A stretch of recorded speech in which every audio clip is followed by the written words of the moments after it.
ಮಿತ್ರರೇ,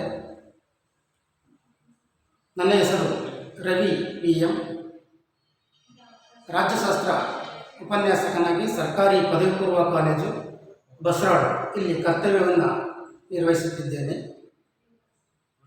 ವಿದ್ಯಾರ್ಥಿಗಳು, ನೀವು ಈಗಾಗಲೇ ಮೂಲಭೂತ ರಾಜಕೀಯ ಪರಿಕಲ್ಪನೆಗಳಲ್ಲಿ ಪರಮಾಧಿಕಾರ ಹಾಗೂ ಹಕ್ಕುಗಳ ಬಗ್ಗೆ ತಿಳಿದುಕೊಂಡಿದ್ದೇವೆ. ಹಾಗೆಯೇ ಇಂದಿನ ತರಗತಿಯಲ್ಲಿ ನಾವು ಈ ಸ್ವಾತಂತ್ರ್ಯದ ಬಗ್ಗೆ ತಿಳಿದುಕೊಳ್ಳೋಣ. ಸಾಮಾನ್ಯವಾಗಿ ವಿದ್ಯಾರ್ಥಿಗಳು, ಪ್ರತಿಯೊಬ್ಬ ವ್ಯಕ್ತಿಯು ತನ್ನ ಜೀವಮಾನದಲ್ಲಿ ಸ್ವಾತಂತ್ರ್ಯ ಎಂಬತಕ್ಕಂಥ ಪದವನ್ನು ಅದೆಷ್ಟೋ ಬಾರಿ ಬಳಸಿರುತ್ತಾನೆ ಎಂಬತಕ್ಕಂಥದ್ದು. ನೀವಾಗಿರ್ಬೋದು ಅಥವಾ ನಾನಾಗಿರ್ಬೋದು, ಯಾರೇ ಆಗಿರಲಿ, ಮಾನವ ಅಂದ ಮೇಲೆ ಆ ಸ್ವಾತಂತ್ರ್ಯ ಎಂಬ ಪದವನ್ನು ಆ ಜೀವಮಾನದಲ್ಲಿ, ತನ್ನ ಜೀವಮಾನದಲ್ಲಿ ಅದೆಷ್ಟೋ ಬಾರಿ, ಅದೆಷ್ಟೋ ಸಾರಿ ಅದು ಬಳಸಿರುವಂಥದ್ದನ್ನು ನಾವು ಕಾಣ್ತೇವೆ. ನಮ್ಗೆ ಅರಿವಿರಲ್ಲ, ಸುಮ್ಮನೆ ಅದು ಪದವನ್ನು ಬಳಸ್ತಾ ಇರ್ತೀವಿ, ಅದರ ಮಹತ್ವ ಎಷ್ಟೋ ಜನಕ್ಕೆ ಅದಕ್ಕೆ ಅರಿವಿರಲ್ಲ. ಆ ನಿಟ್ಟಿನಲ್ಲಿ ನಾವು ಸ್ವಾತಂತ್ರ್ಯದ ಮಹತ್ವವನ್ನು ನಾವು ಅರಿಬೇಕಾದ್ರೆ ಈ ಸ್ವಾತಂತ್ರ್ಯ ಅಂದರೆ ಏನು ಎಂಬುದಕ್ಕೆ ಸಂಬಂಧಪಟ್ಟಂತೆ ನಾವು ತಿಳಿದುಕೊಳ್ಳುವುದು ಅತ್ಯಗತ್ಯವಾಗಿದೆ ಎಂಬತಕ್ಕಂಥದ್ದು. ಈ ಒಂದು ವಿಷಯದಲ್ಲಿ ನಾವು ಸ್ವಾತಂತ್ರ್ಯದ ಅರ್ಥ, ಸ್ವಾತಂತ್ರ್ಯದ ದೃಷ್ಟಿಕೋನಗಳು, ಸ್ವಾತಂತ್ರ್ಯದ ವ್ಯಾಖ್ಯಾನಗಳು, ಹಾಗೆಯೇ ಸ್ವಾತಂತ್ರ್ಯದ ವಿಧಗಳನ್ನು ನಾವು ತಿಳಿಯಬೇಕಾಗುತ್ತದೆ. ನಾವು ಇದನ್ನು ಮೊದಲಿಗೆ ನೋಡೋದಾದರೆ, ಸ್ವಾತಂತ್ರ್ಯದ ಬಗ್ಗೆ ನಾವು ನೋಡೋದಾದರೆ, ಸ್ವಾತಂತ್ರ್ಯ ಎಂಬತಕ್ಕಂಥದ್ದು ಪ್ರತಿಯೊಬ್ಬ ವ್ಯಕ್ತಿಯ ವ್ಯಕ್ತಿತ್ವದ ಪರಿಪೂರ್ಣ ವಿಕಾಸಕ್ಕೆ ಅತ್ಯಗತ್ಯವಾಗಿದೆ ಎಂಬತಕ್ಕಂಥದ್ದು. ಯಾವುದೇ ಒಬ್ಬ ವ್ಯಕ್ತಿಗೆ ಸ್ವಾತಂತ್ರ್ಯ ಎಂಬತಕ್ಕಂಥದ್ದು ಇಲ್ಲ ಅಂದರೆ ಆ ವ್ಯಕ್ತಿ ತನ್ನ ಅಭಿವೃದ್ಧಿಯನ್ನು ಕಾಣಲು ಸಾಧ್ಯವಿಲ್ಲ.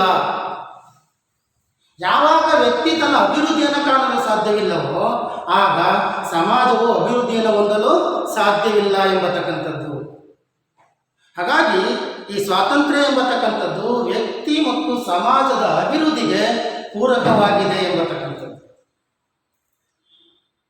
ಇಂಥ ಸ್ವಾತಂತ್ರ್ಯ ಎಂಬ ಪದದ ಅರ್ಥವನ್ನು ನಾವು ನೀಡುವಂಥದ್ದು ಬಹಳ ಕಷ್ಟಕರ, ಅಷ್ಟು ಸುಲಭದ ಮಾತಲ್ಲ ಎಂಬತಕ್ಕಂಥದ್ದು. ಕಾರಣವಾದರೂ ಇಷ್ಟೇ ವಿದ್ಯಾರ್ಥಿಗಳೇ, ಈ ಸ್ವಾತಂತ್ರ್ಯ ಎಂಬ ಪದ ವ್ಯಕ್ತಿಗೆ, ಕಾಲಕ್ಕೆ, ಸಮಯಕ್ಕೆ, ಸಂದರ್ಭಕ್ಕೆ ಹಾಗೆ ಅರ್ಥೈಸಲ್ಪಡುತ್ತದೆ ಎಂಬತಕ್ಕಂಥದ್ದು. ಈಗ ಉದಾಹರಣೆಗೆ ನಾವು ನೋಡೋದಾದ್ರೆ, ಶ್ರೀಮಂತರನ್ನ ಕೇಳಿದ್ರೆ ಬಡವರನ್ನ ಶೋಷಣೆ ಮಾಡುವುದೇ ನಮ್ಮ ಸ್ವಾತಂತ್ರ್ಯ ಅಂತೇಳಿ ಭಾವಿಸ್ತೇವೆ. ಬಂಡವಾಳಗಾರರನ್ನ ಕೇಳಿದ್ರೆ ಕಾರ್ಮಿಕರನ್ನು ನಾವು ಶೋಷಣೆ ಮಾಡಿ ಅಧಿಕ ಲಾಭವನ್ನು ಪಡೆಯುವಂಥದ್ದೇ ನಮ್ಮ ಸ್ವಾತಂತ್ರ್ಯ ಅಂತೇಳಿ ಹೇಳ್ತೇವೆ. ನೀವು ನಿರಂಕುಶ ಪ್ರಭುತ್ವ ಅಧಿಕಾರದಲ್ಲಿರುವಂಥ ರಾಷ್ಟ್ರಗಳಿಗೆ ಹೋಗಿ ಕೇಳಿದ್ರೆ ನನ್ನ ಅಧಿಕಾರವನ್ನು ಜನತೆಯ ಮೇಲೆ ದಬ್ಬಾಳಿಕೆಯಿಂದ, ದೌರ್ಜನ್ಯದಿಂದ ನಡೆಸುವಂಥದ್ದೇ ನನ್ನ ಸ್ವಾತಂತ್ರ್ಯ ಅಂತೇಳಿ ಹೇಳ್ತೇವೆ. ಹೀಗೆ ವ್ಯಕ್ತಿ, ಸಮಯ, ಕಾಲಘಟ್ಟಕ್ಕೆ, ಸಂದರ್ಭಕ್ಕೆ ತಕ್ಕ ಹಾಗೆ ಈ ಸ್ವಾತಂತ್ರ್ಯ ಎಂಬತಕ್ಕಂಥದ್ದು ಅರ್ಥೈಸಲ್ಪಡುತ್ತದೆ ಎಂಬತಕ್ಕಂಥದ್ದು. ಅದೇನೇ ಇರಲಿ, ನಮ್ಮ ಈ ಒಂದು ಸ್ವಾತಂತ್ರ್ಯ ಎಂಬ ಪದಕ್ಕೆ ಸಾರ್ವತ್ರಿಕ ಅರ್ಥವನ್ನು ಕೊಡುವುದು ಅಷ್ಟು ಸುಲಭವಲ್ಲದಿದ್ದರೂ ಕೂಡ ರಾಜ್ಯಶಾಸ್ತ್ರದಲ್ಲಿ ಒಂದು ರೀತಿಯ ಸ್ವಾತಂತ್ರ್ಯದ ಅರ್ಥವನ್ನು ನಾವು ನೀಡ್ತೀವಿ. ಅದೇ ರೀತಿ ಅರ್ಥಶಾಸ್ತ್ರದಲ್ಲೂ ಕೂಡ ಒಂದು ಅರ್ಥವನ್ನು ನಾವು ನೀಡೋದನ್ನು ಕಾಣ್ತೇವೆ. ಅದೇ ರೀತಿ ನಾವು ರಾಜ್ಯಶಾಸ್ತ್ರದಲ್ಲಿ ಸ್ವಾತಂತ್ರ್ಯ ಎಂದರೇನು ಅನ್ನೋದನ್ನು ನೋಡಲಿಕ್ಕೆ ಹೊರಟ್ರೆ, ಪ್ರತಿಯೊಬ್ಬ ವ್ಯಕ್ತಿಯು ರಾಜ್ಯದ ಚಟುವಟಿಕೆಗಳಲ್ಲಿ ಭಾಗವಹಿಸುವಂಥದ್ದು. ಪ್ರತಿಯೊಬ್ಬ ವ್ಯಕ್ತಿಯು ರಾಜ್ಯದ ಚಟುವಟಿಕೆಗಳಲ್ಲಿ ಸಮಾನವಾಗಿ ಭಾಗವಹಿಸುವಂಥದ್ದು. ಹಾಗೆ ಒಂದು ರಾಷ್ಟ್ರವು ವಿದೇಶಿ ರಾಷ್ಟ್ರದ ನಿಯಂತ್ರಣದಿಂದ ಮುಕ್ತವಾಗಿರುವುದು ಎಂಬ ಅರ್ಥವನ್ನು ಕೊಡುತ್ತೆ. ಅಂದರೆ ಬೇರೆಯವರ ಒಂದು ರಾಷ್ಟ್ರದ ಅಧೀನದಲ್ಲಿರದೆ ಒಂದು ರಾಷ್ಟ್ರವು ಸ್ವತಂತ್ರವಾಗಿರುವಂಥದ್ದು. ಹಾಗೆ ಆ ರಾಷ್ಟ್ರದ ಒಳಗಡೆ ಬರತಕ್ಕಂಥ ಪ್ರತಿಯೊಬ್ಬ ಪ್ರಜೆಯು ರಾಜ್ಯದ ಒಳಗಡೆ ಏನೆಲ್ಲ ರಾಜಕೀಯ ಚಟುವಟಿಕೆಗಳು ಘಟಿಸ್ತವೆ, ಆ ಎಲ್ಲ ರಾಜಕೀಯ ಚಟುವಟಿಕೆಗಳಲ್ಲಿ ಆ ವ್ಯಕ್ತಿ ಭಾಗವಹಿಸುವಂಥದ್ದನ್ನೇ ರಾಜ್ಯಶಾಸ್ತ್ರದಲ್ಲಿ ನಾವು ಸ್ವಾತಂತ್ರ್ಯ ಅಂತೇಳಿ ಕರೀಬಹುದು. ಹಾಗಾಗಿ ಈ ರಾಜ್ಯವು ವ್ಯಕ್ತಿಯ ವ್ಯಕ್ತಿತ್ವದ ಅಭಿವೃದ್ಧಿಗಾಗಿ ಹಲವು ಸೌಲಭ್ಯ ಹಲವು ಸವಲತ್ತುಗಳನ್ನು ಒದಗಿಸಿಕೊಟ್ಟಿದೆ ಎಂಬತಕ್ಕಂಥದ್ದು. ಅದು ರಾಜಕೀಯವಾಗಿ ಆದರೂ ಆಗಿರಬಹುದು, ಆರ್ಥಿಕವಾಗಿ ಆದರೂ ಆಗಿರಬಹುದು, ಸಾಮಾಜಿಕವಾಗಿ ಆದರೂ ಆಗಿರಬಹುದು. ಏನು ಈ ಸೌಲಭ್ಯಗಳನ್ನು ರಾಜ್ಯವು ವ್ಯಕ್ತಿಗೆ ಕಲ್ಪಿಸಿಕೊಟ್ಟಿದೆಯೋ ಆ ಸೌಲಭ್ಯಗಳನ್ನು ಪಡೆದುಕೊಳ್ಳುವುದರ ಮುಖಾಂತರ ವ್ಯಕ್ತಿ ತನ್ನ ವ್ಯಕ್ತಿತ್ವವನ್ನು ಅಭಿವೃದ್ಧಿಪಡಿಸಿಕೊಳ್ಳಬೇಕಾಗುತ್ತದೆ. ಇದು ರಾಜ್ಯಶಾಸ್ತ್ರಕ್ಕೆ ಸಂಬಂಧಪಟ್ಟಂಗೆ ಸ್ವಾತಂತ್ರ್ಯ ಎಂದರೇನು ಅಂತೇಳಿ ನಾವು ಅರ್ಥೈಸಬಹುದು. ಹಾಗೆ ಅರ್ಥಶಾಸ್ತ್ರದಲ್ಲಿ ಬೇರೆ ಅರ್ಥ ಬರುತ್ತೆ. ಸ್ವಾತಂತ್ರ್ಯ ಎಂದರೇನು ಅನ್ನೋದನ್ನು ನೋಡಲಿಕ್ಕೆ ಹೊರಟ್ರೆ ವ್ಯಕ್ತಿಯನ್ನ ಹಸಿವು ಮತ್ತು ಬಡತನದಿಂದ ಮುಕ್ತವಾಗಿಸುವಂಥದ್ದು. ಯಾವ ಶಾಸ್ತ್ರದಲ್ಲಿ? ಅರ್ಥಶಾಸ್ತ್ರದಲ್ಲಿ ಸ್ವಾತಂತ್ರ್ಯ ಅನ್ನೋದನ್ನು ನಾವು ಯಾವ ರೀತಿ ಬಳಸ್ತೀವಿ ಅಂತಂದರೆ ವ್ಯಕ್ತಿಯನ್ನ ಹಸಿವು ಮತ್ತು ಬಡತನದಿಂದ ಮುಕ್ತಗೊಳಿಸುವಂಥದ್ದು. ಹಾಗೆ ಬಡವ ಮತ್ತು ಶ್ರೀಮಂತರ ನಡುವಿನ ಅಂತರವನ್ನು ಕಡಿಮೆ ಮಾಡುವುದೇ ಸ್ವಾತಂತ್ರ್ಯ ಅಂತೇಳಿ ಅರ್ಥಶಾಸ್ತ್ರದಲ್ಲಿ ನಾವು ನೋಡಬಹುದು. ಹೀಗೆ ಒಂದು ಈ ರಾಜ್ಯಶಾಸ್ತ್ರದಲ್ಲಿ ಒಂದು ರೀತಿಯಲ್ಲಿ ನಾವು ಸ್ವಾತಂತ್ರ್ಯವನ್ನು ಅರ್ಥೈಸಿದರೆ ಅರ್ಥಶಾಸ್ತ್ರದಲ್ಲಿ ಮತ್ತೊಂದು ರೀತಿಯಲ್ಲಿ ಅರ್ಥೈಸಿರುವಂಥದ್ದನ್ನು ನಾವು ಕಾಣಬಹುದು. ಅದೇನೇ ಇರಲಿ ವಿದ್ಯಾರ್ಥಿಗಳೇ, ಈ ಸ್ವಾತಂತ್ರ್ಯ ಎಂಬತಕ್ಕಂಥದ್ದು ಎಷ್ಟೊಂದು ಮಹತ್ವವನ್ನು ಪಡ್ಕೊಂಡಿದೆ ಅನ್ನೋದಕ್ಕೆ ನಾವು ನೋಡಲಿಕ್ಕೆ ಹೊರಟ್ರೆ ಆ ಸ್ವಾತಂತ್ರ್ಯವನ್ನು ಪಡೆಯುವ ನಿಟ್ಟಿನಲ್ಲಿ ವಿಶ್ವದ ಹಲವಾರು ಜನ, ಸಾಕಷ್ಟು ಜನ ತಮ್ಮ ಪ್ರಾಣ ಆಸ್ತಿ ಪಾಸ್ತಿಗಳನ್ನು ಕಳೆದುಕೊಂಡಿರತಕ್ಕಂಥದ್ದನ್ನು ನಾವು ನೋಡ್ತೇವೆ. ಯಾವುದರ ಮುಖಾಂತರ? ಹಲವಾರು ಯುದ್ಧಗಳನ್ನು ಮಾಡುವುದರ ಮುಖಾಂತರ, ಹಲವಾರು ಚಳುವಳಿಗಳನ್ನು ಕೈಗೊಳ್ಳುವುದರ ಮುಖಾಂತರ, ಹಲವಾರು ಹೋರಾಟಗಳನ್ನು ಮಾಡುವುದರ ಮುಖಾಂತರ ವಿಶ್ವದ ಜನ ಸ್ವಾತಂತ್ರ್ಯಕ್ಕಾಗಿ ತಮ್ಮ ತನು ಮನ ಧನವನ್ನು ಅರ್ಪಿಸಿರುವಂಥದ್ದನ್ನು ನಾವು ಕಾಣಬಹುದು ಎಂಬತಕ್ಕಂಥದ್ದು. ಉದಾಹರಣೆಗೆ ನಾವು ನೋಡೋದಾದರೆ ಅಮೆರಿಕದ ಸ್ವಾತಂತ್ರ್ಯ ಸಂಗ್ರಾಮ, ಫ್ರಾನ್ಸಿನ ಮಹಾಕ್ರಾಂತಿ, ಅದಕ್ಕೆ ನಮ್ಮ ಭಾರತದ ಸ್ವಾತಂತ್ರ್ಯ ಸಂಗ್ರಾಮವನ್ನು ತೆಗೆದುಕೊಂಡರೂ ಕೂಡ ಸ್ವಾತಂತ್ರ್ಯಕ್ಕಾಗಿ ಅದೆಷ್ಟೋ ಜನ ಬಲಿದಾನವನ್ನು, ಪ್ರಾಣವನ್ನು ತ್ಯಾಗ ಮಾಡಿರತಕ್ಕಂಥದ್ದು, ಆಸ್ತಿ ಪಾಸ್ತಿಯನ್ನು ಕಳೆದುಕೊಂಡಿರತಕ್ಕಂಥದ್ದನ್ನು ನಾವು ಕಾಣಬಹುದಾಗಿದೆ. ಅದರಲ್ಲೂ 1789ರಲ್ಲಿ ನಡೆದಂಥ ಫ್ರಾನ್ಸಿನ ಮಹಾಕ್ರಾಂತಿ ಏನಿದೆ ಅದು ಇಡೀ ವಿಶ್ವಕ್ಕೆ 3 ತತ್ವಗಳನ್ನು ಎತ್ತಿ ಹಿಡಿಯುತ್ತದೆ ಎಂಬತಕ್ಕಂಥದ್ದು. ಆ 3 ತತ್ವಗಳು ಅಂತಂದರೆ ಒಂದು ಸ್ವಾತಂತ್ರ್ಯ, ಸಮಾನತೆ, ಭ್ರಾತೃತ್ವ. ಅದರಲ್ಲೂ ಈ ಫ್ರಾನ್ಸಿನ ಮಹಾಕ್ರಾಂತಿ ವಿಶ್ವದ ಪ್ರತಿಯೊಬ್ಬ ಜನರಿಗೂ ಸ್ವಾತಂತ್ರ್ಯ ಇರಲೇಬೇಕು ಎಂಬತಕ್ಕಂಥದ್ದನ್ನು ಸಾರಿ ಹೇಳಿದೆ ಎಂಬತಕ್ಕಂಥದ್ದು. ಹೀಗೆ ಸ್ವಾತಂತ್ರ್ಯ ಅಷ್ಟೊಂದು ಪ್ರಾಮುಖ್ಯತೆಯನ್ನು ಹೊಂದಿದೆ ಅನ್ನೋದು ನಮಗೆ ಗೊತ್ತಾಗ್ತದೆ. ನಂತರದಲ್ಲಿ ನಾವು ಸ್ವಾತಂತ್ರ್ಯ ಎಂಬ ಪದದ ಅರ್ಥವನ್ನು ನಾವು ತಿಳ್ಕೊಳ್ಬೇಕಾಗ್ತದೆ. ಅಂದರೆ ಸ್ವಾತಂತ್ರ್ಯ ಎಂಬ ಪದ ಯಾವ ಪದದಿಂದ ಬಂದಿದೆ, ಅದರ ಮೂಲ ಪದ ಯಾವುದು, ಅದರ ಅರ್ಥವೇನು ಎಂಬತಕ್ಕಂಥದ್ದನ್ನು ನಾವು ಇವಾಗ ತಿಳಿಯೋಣ.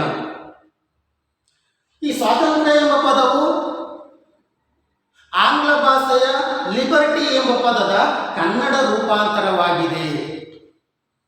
ಸ್ವಾತಂತ್ರ್ಯ ಎಂಬ ಪದವು ಆಂಗ್ಲ ಭಾಷೆಯ ಲಿಬರ್ಟಿ ಎಂಬ ಪದದ ಕನ್ನಡ ರೂಪಾಂತರವಾಗಿದೆ ಎಂಬತಕ್ಕಂಥದ್ದು. ಈ ಲಿಬರ್ಟಿ ಎಂಬ ಪದವು ಲ್ಯಾಟಿನ್ ಭಾಷೆಯ ಲಿಬರ್ ಎಂಬ ಮೂಲ ಪದದಿಂದ ಬಂದಿದೆ. ಅಲ್ಲಿಗೆ ನೀವು ಇಲ್ಲಿ ಗಮನವಿಟ್ಟು ಕೇಳಿಸ್ಕೊಳ್ಬೇಕಾಗುತ್ತೆ ವಿದ್ಯಾರ್ಥಿಗಳೇ.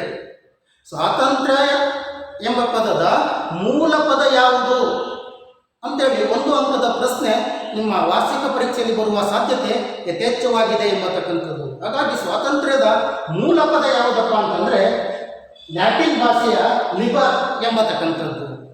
ಹಾಗಾದರೆ ಲಿಬರ್ ಎಂದರೆ ಏನು? ಬಹಳ ಸರಳವಾಗಿದೆ. ಲಿಬರ್ ಎಂದರೆ ಸ್ವತಂತ್ರವಾಗಿರುವುದು, ಮುಕ್ತವಾಗಿರುವುದು, ನಿರ್ಬಂಧ ರಹಿತವಾಗಿರುವುದು. ಅದನ್ನು ಬೇಕಾದ್ರೆ ಒಂದು ಅಂಕದ ಪ್ರಶ್ನೆ ಕೇಳ್ಬೋದು ನಿಮ್ಮ ವಾರ್ಷಿಕ ಪರೀಕ್ಷೆಯಲ್ಲಿ. ಲಿಬರ್ ಎಂದರೆ ಏನು? ಸ್ವತಂತ್ರವಾಗಿರುವುದು, ಮುಕ್ತವಾಗಿರುವುದು ಮತ್ತು ನಿರ್ಬಂಧ ರಹಿತವಾಗಿರುವುದು ಎಂದರ್ಥ. ಹಾಗಾಗಿ ಈ ನಿಟ್ಟಿನಲ್ಲಿ ನಾವು ಸ್ವಾತಂತ್ರ್ಯ ಎಂದರೇನು ಅನ್ನೋದನ್ನು ನೋಡುತ್ತದೆ. ನಿರ್ಬಂಧ ರಹಿತವಾಗಿ ಮನಸ್ಸಿಗೆ ಬಂದಂತೆ ಒಬ್ಬ ವ್ಯಕ್ತಿಯು ವರ್ತಿಸುವುದೇ ಆಗಿದೆ ಎಂಬತಕ್ಕಂಥದ್ದು. ನೆಕ್ಸ್ಟ್ ನಾವು ನೋಡೋದಾದ್ರೆ ಸ್ವಾತಂತ್ರ್ಯದ ದೃಷ್ಟಿಕೋನಗಳನ್ನು ನಾವು ನೋಡಬೇಕು. ಸ್ವಾತಂತ್ರ್ಯವನ್ನು ನಾವು 2 ದೃಷ್ಟಿಕೋನಗಳಲ್ಲಿ ನೋಡಬಹುದಾಗಿದೆ ಎಂಬತಕ್ಕಂಥದ್ದು. ಆ 2 ದೃಷ್ಟಿಕೋನಗಳು ಯಾವ್ಯಾವಪ್ಪ ಅಂತಂದರೆ, ಒಂದು ಸಕಾರಾತ್ಮಕ ದೃಷ್ಟಿಕೋನ, ಮತ್ತೊಂದು ನಕಾರಾತ್ಮಕ ದೃಷ್ಟಿಕೋನ. ಸ್ವಾತಂತ್ರ್ಯದ ದೃಷ್ಟಿಕೋನಗಳಲ್ಲಿ ಎಷ್ಟು ದೃಷ್ಟಿಕೋನಗಳನ್ನು ನಾವು ಕಾಣಬಹುದು? ದೃಷ್ಟಿಕೋನಗಳನ್ನು ಕಾಣಬಹುದು. ಒಂದು ಸಕಾರಾತ್ಮಕ ದೃಷ್ಟಿಕೋನ, ಮತ್ತೊಂದು ನಕಾರಾತ್ಮಕ ದೃಷ್ಟಿಕೋನ ಎಂಬತಕ್ಕಂಥದ್ದು. ಅದನ್ನು ಮೊದಲಿಗೆ ನಾವು ನೋಡೋದಾದ್ರೆ ಸಕಾರಾತ್ಮಕ ದೃಷ್ಟಿಕೋನವನ್ನು ನಾವು ನೋಡೋದಾದ್ರೆ, ಈ ಸ್ವಾತಂತ್ರ್ಯದ ಸಕಾರಾತ್ಮಕ ದೃಷ್ಟಿಕೋನವು ರಾಜ್ಯವು ಪ್ರತಿಯೊಬ್ಬ ವ್ಯಕ್ತಿಗೆ ನೀಡಿರುವಂಥ ಅವಕಾಶಗಳನ್ನು ಬಳಸಿಕೊಂಡು ತನ್ನ ವ್ಯಕ್ತಿತ್ವವನ್ನು ಅಭಿವೃದ್ಧಿಪಡಿಸಿಕೊಳ್ಳಬೇಕು ಎಂಬುದನ್ನು ತಿಳಿಸುತ್ತದೆ. ಯಾವುದು ನೀಡಿರುವಂಥದ್ದು ಅವಕಾಶಗಳನ್ನು?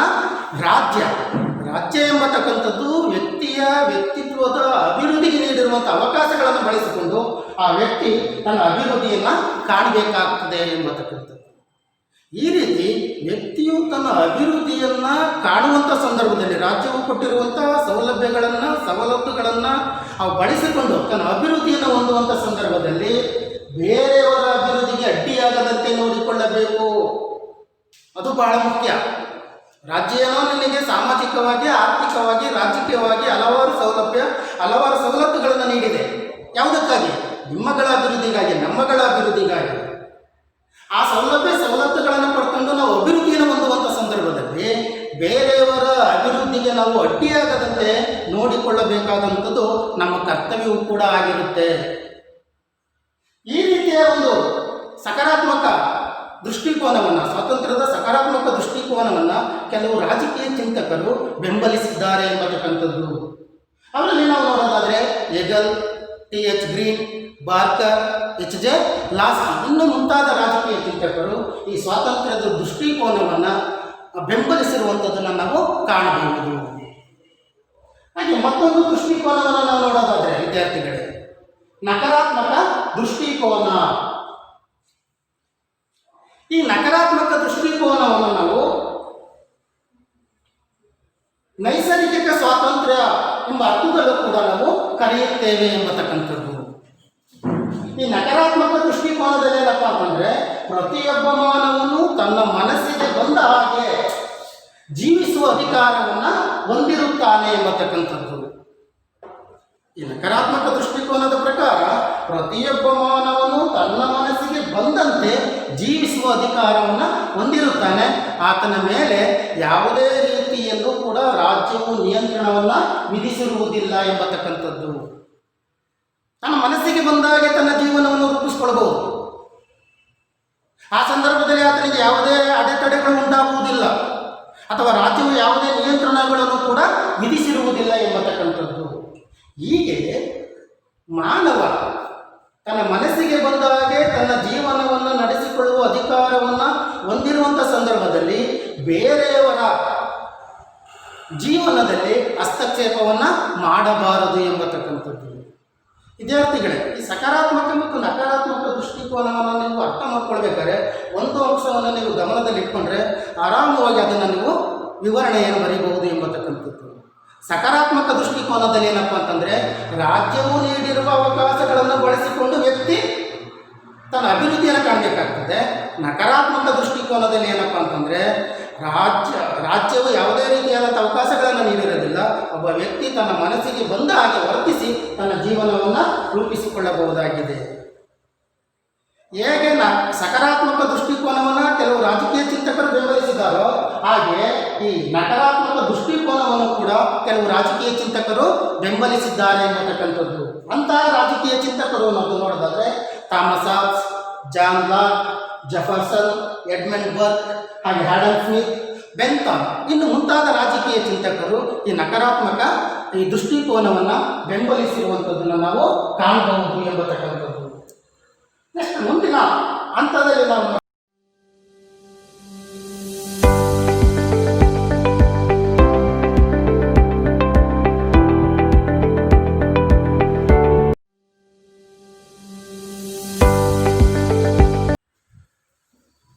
my dear students, let us pause on one more segment of the basic concepts, that is liberty. Yes, here we are going to understand the liberty in our political science studies. Here, dear students, you are going to understand in detail regarding the introduction towards the liberty, the meaning of liberty, aspects of liberty, what are the definitions given by different political philosophers towards the meaning of liberty, what different kinds are there in the segment liberty. These things you are going to understand. Dear students, when you come across the introduction of liberty, what you are already aware? Yes, liberty is always with the each and every fellow being of the world. That too, in the democratic world, liberty is always accompanied the equality and fraternity. Here, when you come across the introductory note towards the liberty, there is no universally accepted meaning and definition for the concept liberty. Liberty is understood by you the people and different fellows of the world differently. That's why we are going to say it is impossible to give all acceptable meaning towards liberty, but we do not far away from giving the meaning towards the liberty we must give. In political science, it denotes freedom to participate in the affairs of the state and to have voice in the self-determination of the state, that is freedom from foreign control. What it states, man should not have outside control on his own and his own state. Yes? In economics, it means freedom from want and starvation. Man must feel his own fulfillment to bridge the gap between the rich and poor and equal treatment. Yes? When you come across introductory note, liberty is going to define and express their own vision differently. Yes? Here also you are going to understand liberty is a great ideal principle and an objective has inspired every generation in the history of mankind, whatever it may be. Dear students, when you come across French Revolution of 1789, this revolution upholds the ideals of liberty, equality, and fraternity. What I have already told you, how liberty will go with the things which are known as equality and fraternity. Yes? Now, we have to understand what is the meaning of liberty.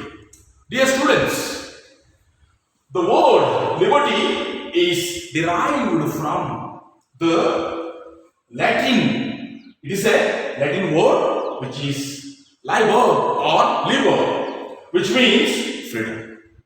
Thus, it means freedom of a person to do whatever he likes without any restraint.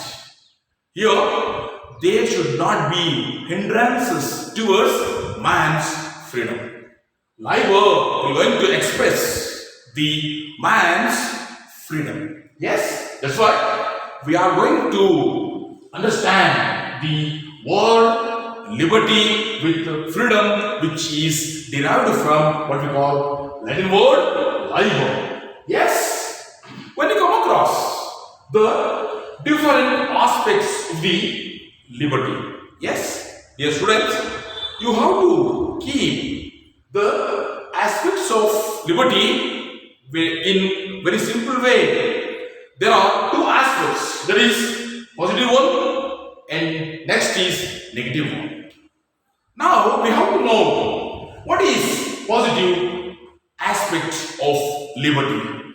Dear students, everyone is entitled to equal opportunities provided by the state. State, what state is going to give the opportunities or provide the opportunities? It must be accepted by the fellow beings equally. Yes, every individual has similar kind of liberty and no one should harm or injure anyone's freedom. We should not control, we should not snatch anyone's freedom. This view was supported by Hegel, H. Green, Walker, and H. Lawson. Here, positive liberty will be create positiveness in the man's freedom. When you come across negative one, it will be implies some negative things. Yes, it implies that an individual has freedom to do whatever he likes. Of course, it implies, but the state should not impose any restraints on the actions of the individual. Here, what we are going to understand, when we come across, we are engaging our own freedom, we must be within the framework of the what we call state. What state enacted the laws, but the negative aspect is against it.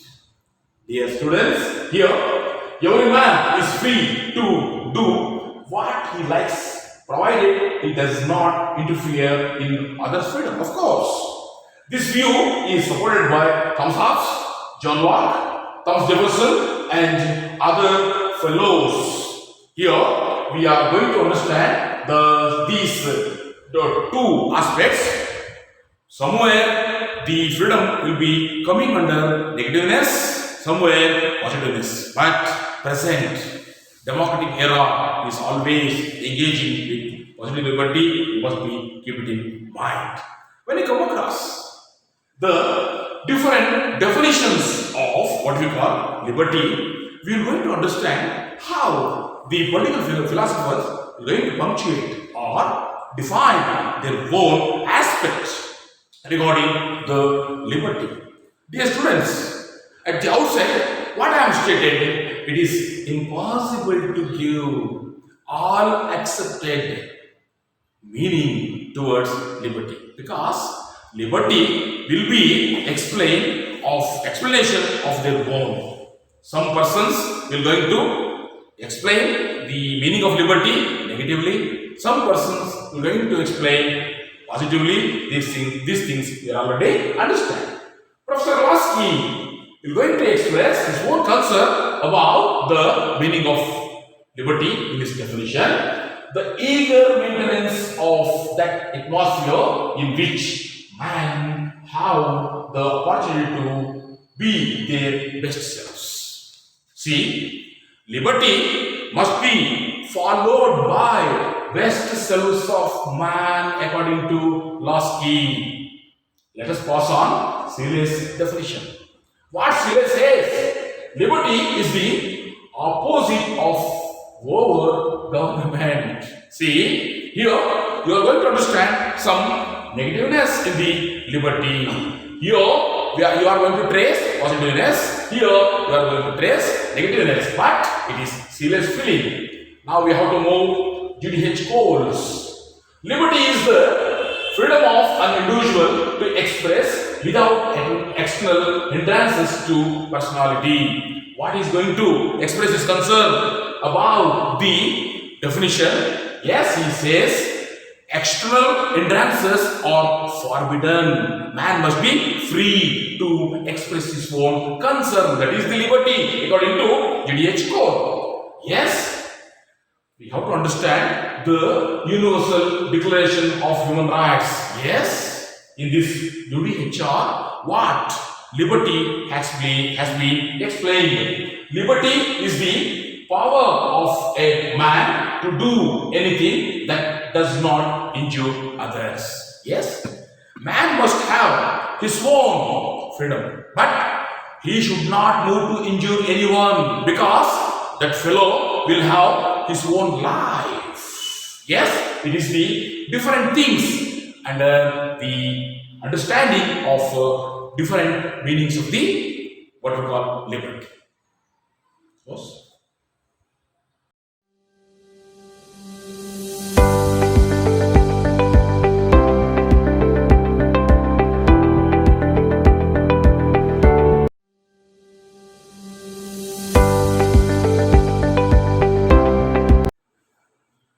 ಆತ್ಮೀಯ ವಿದ್ಯಾರ್ಥಿಗಳೇ,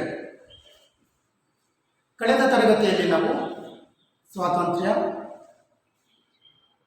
ಸ್ವಾತಂತ್ರ್ಯದ ಅರ್ಥ ಮತ್ತು ಸ್ವಾತಂತ್ರ್ಯದ ದೃಷ್ಟಿಕೋನ ಇವುಗಳ ಬಗ್ಗೆ ನಾವು ತಿಳಿದುಕೊಂಡಿದ್ದೇವೆ. ಈಗ ಸ್ವಾತಂತ್ರ್ಯ ಎಂದರೇನು ಎಂಬುದಕ್ಕೆ ಸಂಬಂಧಿಸಿದಂತೆ ರಾಜಕೀಯ ಚಿಂತಕರು ತಮ್ಮದೇ ಆದಂತಹ ವ್ಯಾಖ್ಯಾನಗಳನ್ನು ನೀಡಿದ್ದಾರೆ. ಅದರ ಬಗ್ಗೆ ನಾವು ತಿಳಿದುಕೊಳ್ಳೋಣ. ವಿವಿಧ ರಾಜಕೀಯ ಚಿಂತಕರು ಸ್ವಾತಂತ್ರ್ಯ ಎಂದರೇನು ಎಂಬುದಕ್ಕೆ ಸಂಬಂಧಪಟ್ಟಂತೆ ತಮ್ಮದೇ ಆದಂಥ ವ್ಯಾಖ್ಯಾನಗಳನ್ನು ನೀಡಿದ್ದಾರೆ. ಅವುಗಳಲ್ಲಿ ಪ್ರಮುಖವಾಗಿ ನಾವು ನೋಡೋದಾದರೆ ಎಚ್ ಜೆ ಲಾಸ್ಕಿ ಅವರ ಪ್ರಕಾರ ವ್ಯಕ್ತಿಯ ವ್ಯಕ್ತಿತ್ವದ ಬೆಳವಣಿಗೆಗೆ ಅಡ್ಡಿಯನ್ನುಂಟು ಮಾಡತಕ್ಕಂಥ ಅಡೆತಡೆಗಳನ್ನು ತೆಗೆದುಹಾಕಿ ವ್ಯಕ್ತಿಯ ಸಂತುಷ್ಟ ಜೀವನಕ್ಕೆ ಉತ್ತಮ ವಾತಾವರಣವನ್ನು ಸೃಷ್ಟಿಸುವುದೇ ಸ್ವಾತಂತ್ರ್ಯ ಅಂತೇಳಿ ಎಚ್ ಜೆ ಲಾಸ್ಕಿ ಅವರು ಹೇಳಿದ್ದಾರೆ. ಅಂದರೆ ವ್ಯಕ್ತಿಯ ವ್ಯಕ್ತಿತ್ವದ ಬೆಳವಣಿಗೆಯಲ್ಲಿ ಏನೆಲ್ಲ ಆಟಂಕಗಳು ಬರ್ತವೆ ಅವೆಲ್ಲವನ್ನು ತೊಡೆದು ಹಾಕಿ ವ್ಯಕ್ತಿಯ ವ್ಯಕ್ತಿತ್ವದ ಅಭಿವೃದ್ಧಿಗೆ ಪೂರಕ ವಾತಾವರಣವನ್ನು ಕಲ್ಪಿಸಿಕೊಡುವುದೇ ಸ್ವಾತಂತ್ರ್ಯ ಅಂತೇಳಿ ಈ ಎಚ್ ಜೆ ಲಾಸ್ಕಿ ಅವರು ಹೇಳಿರತಕ್ಕಂಥದ್ದನ್ನು ನಾವು ಕಾಣಬಹುದು. ಹಾಗೆ ಮತ್ತೊಬ್ಬ ರಾಜಕೀಯ ಚಿಂತಕ ಸರ್ ಜಾನ್ಸನ್ ಅವರು ಹೇಳ್ತಾರೆ, ಬಹಳ ಸರಳವಾದಂಥದ್ದು. ಸ್ವಾತಂತ್ರ್ಯ ಎಂದರೆ ಅತಿ ಸರ್ಕಾರದ ಅಂದರೆ ನಿರಂಕುಶ ಸರ್ಕಾರದ ವಿರುದ್ಧವಾದದ್ದು. ವಿದ್ಯಾರ್ಥಿಗಳೇ, ನಿಮ್ಗೆ ಗೊತ್ತಿದೆ, ನಿರಂಕುಶ ಸರ್ಕಾರದಲ್ಲಿ ವ್ಯಕ್ತಿಗಳಿಗೆ ಹೆಚ್ಚಿನ ಸ್ವಾತಂತ್ರ್ಯವನ್ನು ಕೊಟ್ಟಿರೋದಿಲ್ಲ. ವ್ಯಕ್ತಿಯ ಸ್ವಾತಂತ್ರ್ಯದ ಮೇಲೆ ಹಲವಾರು ನಿರ್ಬಂಧಗಳನ್ನು, ನಿಯಂತ್ರಣಗಳನ್ನು ವಿಧಿಸಲಾಗಿರ್ತದೆ. ಆದರೆ ಈ ಪ್ರಜಾಪ್ರಭುತ್ವ ರಾಷ್ಟ್ರಗಳಲ್ಲಿ ಏನಿರುತ್ತೆ, ವ್ಯಕ್ತಿಗೆ ಹೆಚ್ಚಿನ ಸ್ವಾತಂತ್ರ್ಯವನ್ನು ಕೊಡಲಾಗಿರ್ತದೆ. ಹಾಗಾಗಿ ಈ ಸ್ವಾತಂತ್ರ್ಯಕ್ಕೆ ಈ ಅತಿ ಸರ್ಕಾರ ವಿರುದ್ಧವಾದದ್ದು ಅಂತೇಳಿ ಈ ಜಾನ್ಸನ್ ಅವರು ಹೇಳಿರುವಂಥದ್ದನ್ನು ನಾವು ಕಾಣಬಹುದು. ಹಾಗೆ ಮತ್ತೊಬ್ಬ ರಾಜಕೀಯ ಚಿಂತಕ GDH ಕೋಲ್ ಅವರು ಅವರ ಹೇಳಿಕೆಯನ್ನು ನೋಡೋದಾದರೆ ವ್ಯಕ್ತಿಗೆ ಯಾವ ನಿರ್ಬಂಧವೂ ಇಲ್ಲದೆ ತನ್ನ ವ್ಯಕ್ತಿತ್ವವನ್ನು ಅಭಿವೃದ್ಧಿಪಡಿಸಿಕೊಳ್ಳಲು ಇರುವಂಥ ಅಧಿಕಾರವೇ ಸ್ವಾತಂತ್ರ್ಯ. ಅಂದರೆ ವ್ಯಕ್ತಿ ತನ್ನ ಅಭಿವೃದ್ಧಿಯನ್ನು ಪಡಿಸಿಕೊಳ್ಳುವಂಥ ಸಂದರ್ಭದಲ್ಲಿ ಯಾವುದೇ ನಿರ್ಬಂಧಗಳು ಆತನಿಗೆ ಇರಬಾರದು, ಇದೇ ಸ್ವಾತಂತ್ರ್ಯ ಅಂತೇಳಿ GDH ಕೋಲ್ ಅವರು ಹೇಳಿರುವಂಥದ್ದನ್ನು ನಾವು ಕಾಣ್ತೀವಿ.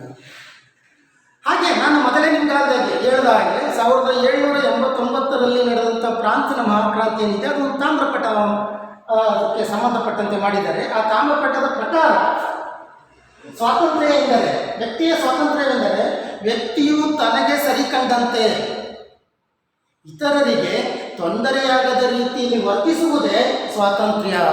ಅಂದರೆ ತನಗೆ ಸರಿಕಂಡಂತೆ ವರ್ತಿಸಬೇಕು, ಆದರೆ ಅದೇ ಸಮಯದಲ್ಲಿ ಬೇರೆಯವರಿಗೆ ತೊಂದರೆಯಾಗದಂತೆ ನೋಡಿಕೊಳ್ಳಬೇಕು ಎಂಬತಕ್ಕಂಥದ್ದು. ಒಟ್ಟಾರೆ ಎಲ್ಲ ರಾಜಕೀಯ ಚಿಂತಕರ ವ್ಯಾಖ್ಯಾನಗಳನ್ನು ನಾವು ಗಮನಿಸಿದಾಗ ಇತರರ ಸ್ವಾತಂತ್ರ್ಯಕ್ಕೆ ಹಾನಿಯಾಗದಂತೆ ಒಬ್ಬ ವ್ಯಕ್ತಿಯು ತನ್ನ ಇಚ್ಛೆಯಂತೆ ಬದುಕುವುದನ್ನೇ ನಾವು ಸ್ವಾತಂತ್ರ್ಯ ಎಂದು ಕರೆಯಬಹುದು. ಸ್ವಾತಂತ್ರ್ಯ ಎಂದರೆ ಇತರರ ಸ್ವಾತಂತ್ರ್ಯಕ್ಕೆ ಹಾನಿಯಾಗದಂತೆ ಒಬ್ಬ ವ್ಯಕ್ತಿಯು ತನ್ನ ಇಚ್ಛೆಯಂತೆ ಬದುಕುವುದನ್ನೇ ಸ್ವಾತಂತ್ರ್ಯ ಎಂದು ಕರೆಯಬಹುದು. ವಿದ್ಯಾರ್ಥಿಗಳೇ, ಇಲ್ಲೂ ಕೂಡ ನೀವು ಭಾಳ ಗಮನವಿಟ್ಟು ನೆನಪಿನ ಬುದ್ಧಿಯಲ್ಲಿ ಇಟ್ಕೊಳ್ಬೇಕಾಗುತ್ತೆ. 2 ಮಾರ್ಕ್ಸ್ ಕ್ವೆಶ್ಚನ್ ಬರುತ್ತೆ. ಸ್ವಾತಂತ್ರ್ಯ ಎಂದರೇನು? ಬಹಳ ಸರಳವಾಗಿದೆ. ಇತರರ ಸ್ವಾತಂತ್ರ್ಯಕ್ಕೆ ಹಾನಿಯಾಗದಂತೆ ಒಬ್ಬ ವ್ಯಕ್ತಿಯು ತನ್ನ ಇಚ್ಛೆಯಂತೆ ಬದುಕುವುದನ್ನೇ ಸ್ವಾತಂತ್ರ್ಯ ಎಂದು ಕರೆಯಲಾಗುತ್ತದೆ. ಬಹಳ ಸರಳವಾಗಿದೆ.